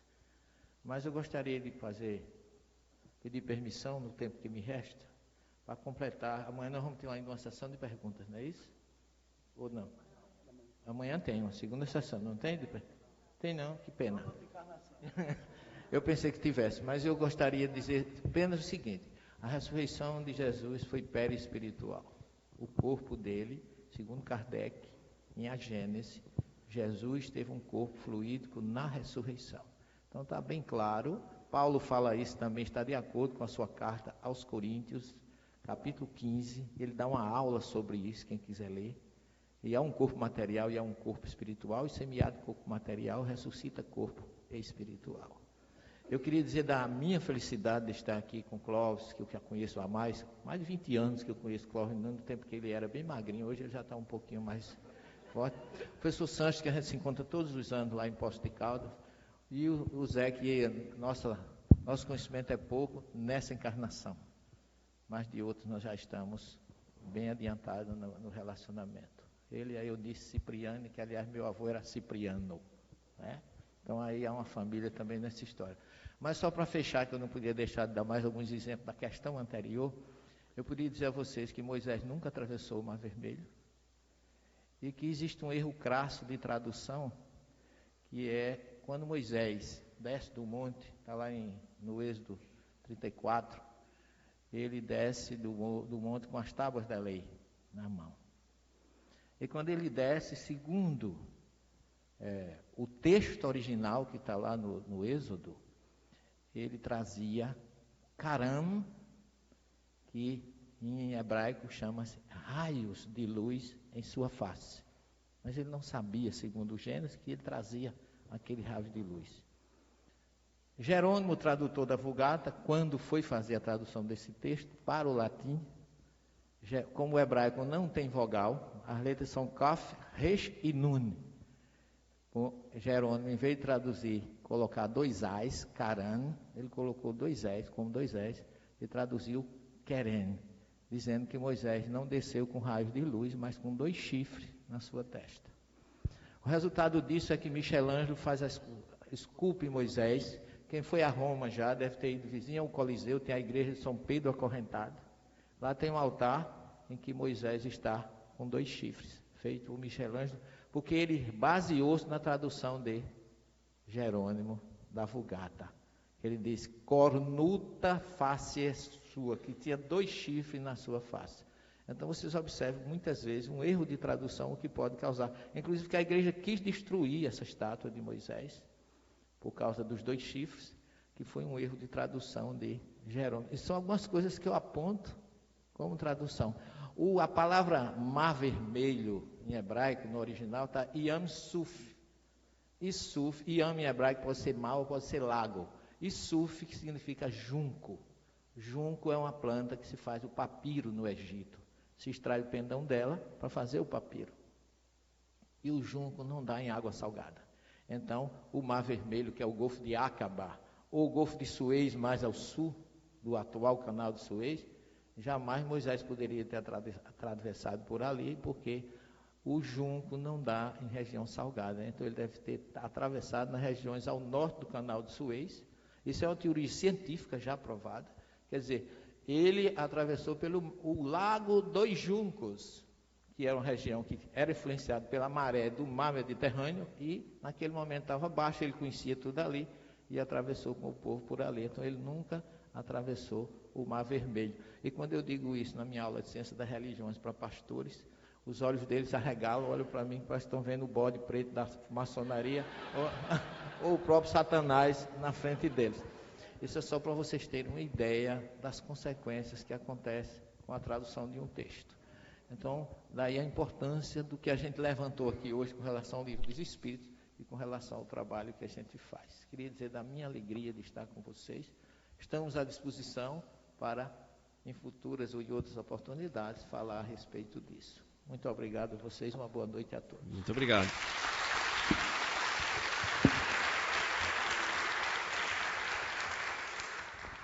Professor Clóvis, a última pergunta então, encerrando a noite. É comum nos casos de lembranças de vidas passadas um intervalo pequeno entre as reencarnações? E será isso um fator que facilita as lembranças? Dos 3.400 casos catalogados pelo Dr. Ian Stevenson, porque ele levou os números de Ramanda Banerjee, como ele ficou com a posse dos casos de Banerjee, ele ampliou para 3.400. Se constatou que 30% desses mais de 3.000 casos trazia as marcas de nascença.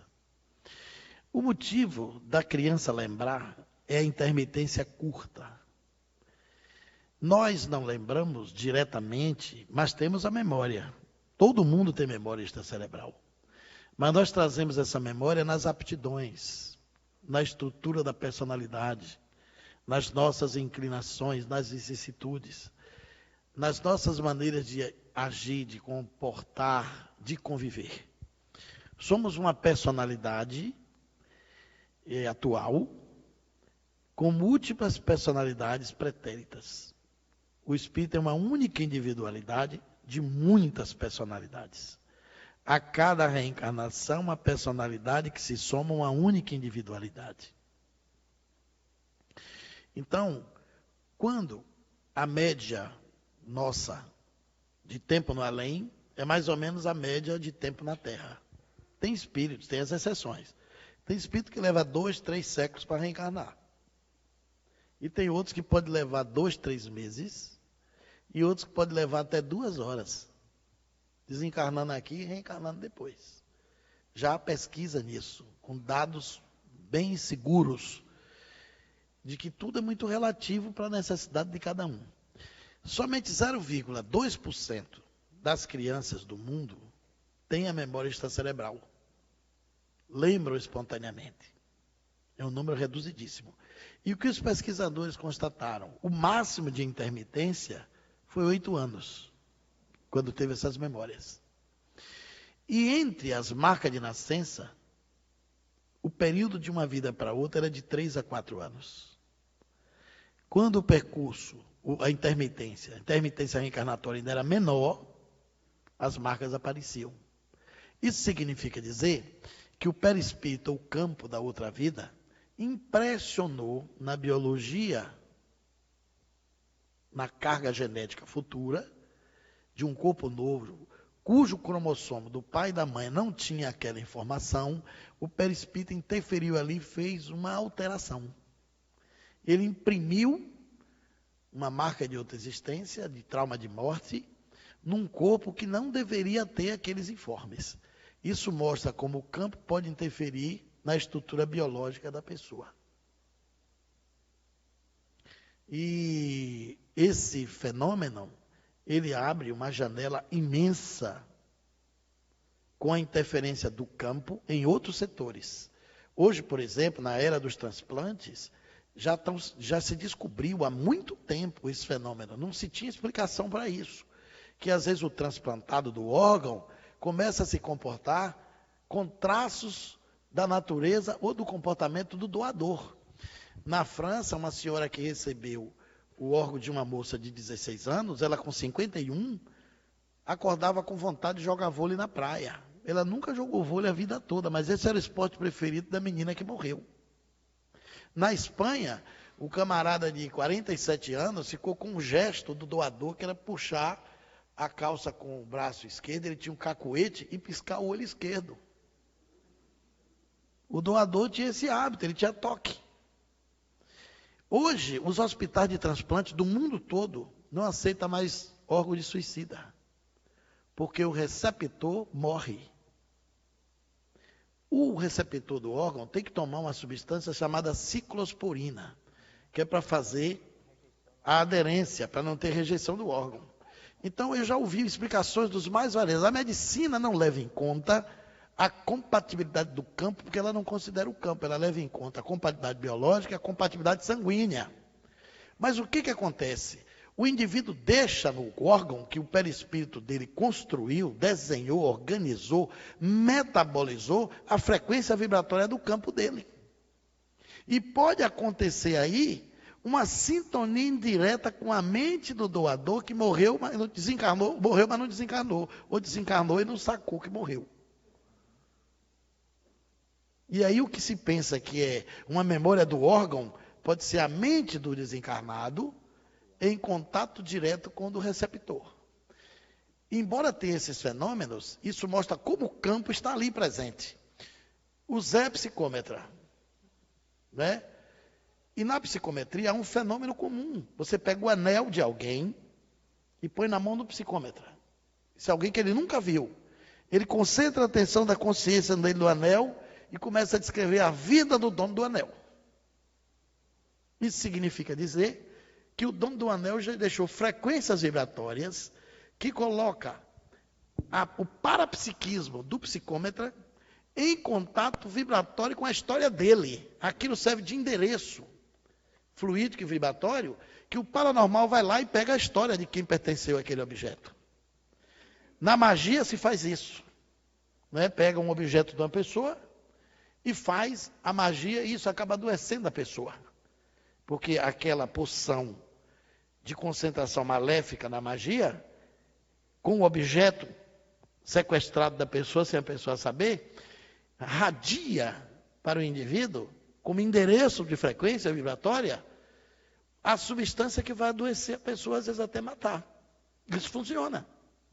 Ora, se na psicometria isso existe, com o objeto que você usou, se a magia pega uma camisa, um pedaço do cabelo da pessoa, e é capaz de magiar o outro para adoecer, imagine um órgão que o perispírito construiu, deu vida, deu função viveu com ele até a hora que se apartou na desencarnação.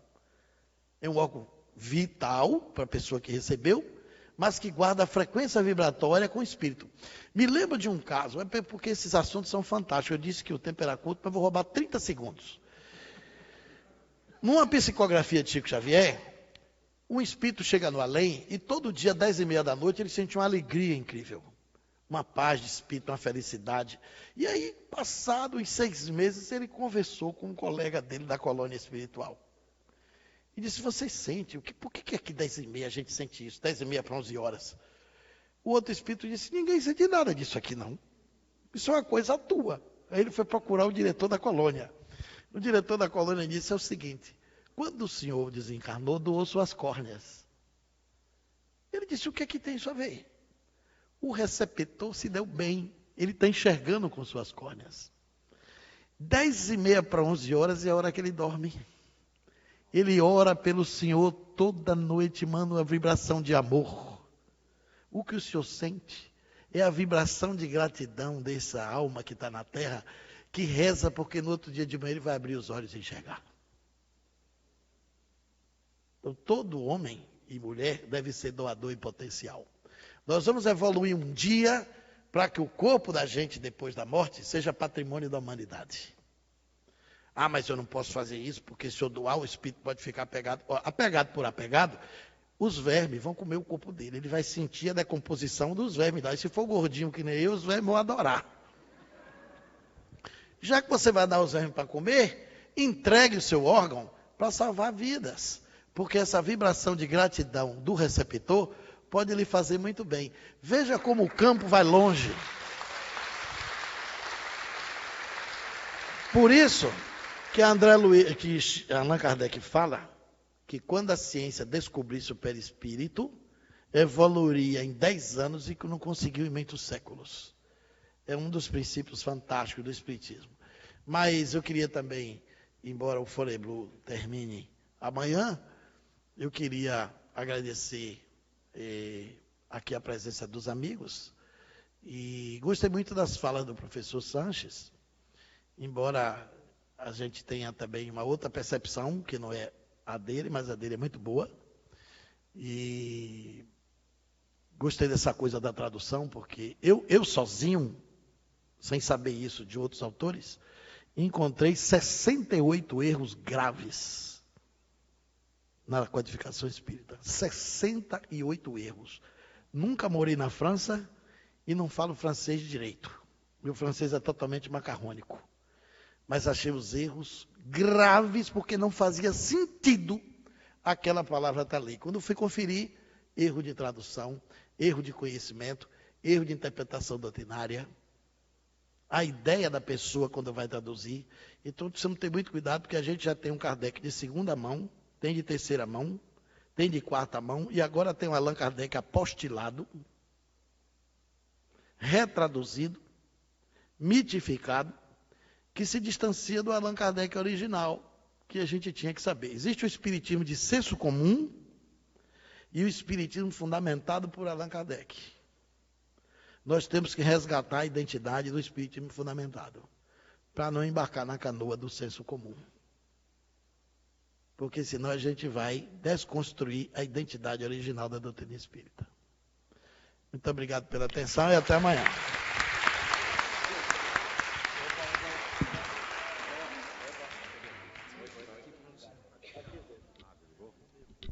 Oi.